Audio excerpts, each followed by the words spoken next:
অসৎ ঘোড়া পালক লাভের আশায় প্রতিদিন তার ঘোড়ার খাবার চুরি করত,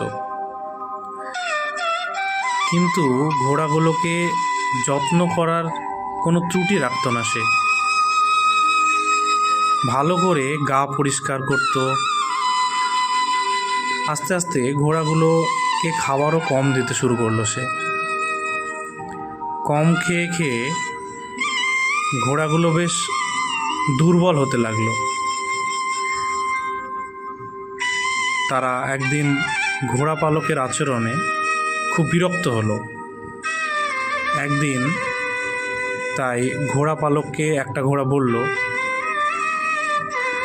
ভাই, আমাকে যদি সুন্দর রাখারই তোমার সত্যিকারের ইচ্ছা হয়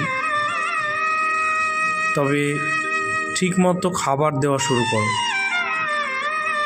খাবার ঠিকমতো না দিয়ে শুধু গা পরিষ্কার পরিচ্ছন্ন করলে তোমার কোনো ইচ্ছা পূরণ হবে না। নীতি, যেখানে যেরকম সেখানে তাই করা উচিত।